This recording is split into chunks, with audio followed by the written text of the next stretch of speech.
What's up, YouTube? So we're not gonna disclose who the customer is with this Xterra, so we're gonna block out their name. So it's a 2000 Nissan Xterra with 121,000 miles on it. Which is fairly low. And this isn't even a complete evaluation of this car. This is just all the major issues with it, right?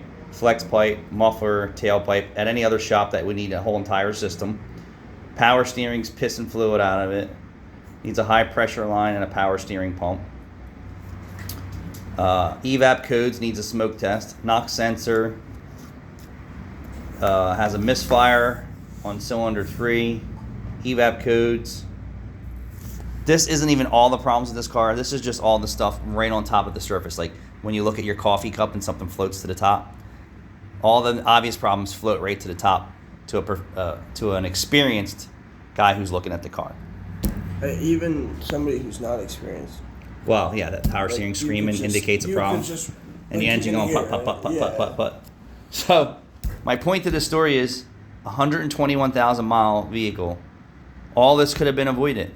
$200 repair here, $400 repair there, $200 repair here, $500 repair here, $700 repair here. And then when you bring your car in, you don't get the, we picked your whole entire car apart scenario. These are all obvious issues, not including the tires are bald, the alignment's jacked up, it needs suspension work. But if you just nip away constantly at the things that are wrong with your car, you won't have these problems, and your car will retain its value, right? Because Nissan Xterras are actually hold their value if they're not complete junk because people don't fix them. Everybody loves them, right? Reliable vehicle. But I would bet you there's probably another $2,000 or $3,000 worth of needed repairs on this car. Probably. Once we fix all the major issues that are right on the surface, I would bet that. Also, not to mention, I mean, look at my Nissan 240. It looks like shit. Don't get me wrong. Like as far as body work, but strong motor. Yeah, I had to do a clutch on it. Trans is fine. Yeah. It runs nice. Yep. I just did simple stuff. I did new coils because the fronts were blown out in the old one. And all right, wrap it up because we got people coming in. We're good. Hello. Goodbye. So the moral to the story is, if your mechanic's not telling you there's things wrong with your car, you need a new mechanic.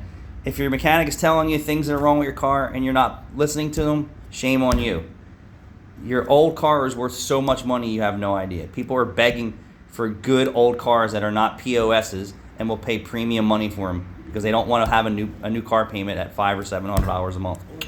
Thanks for watching. I think he's just here.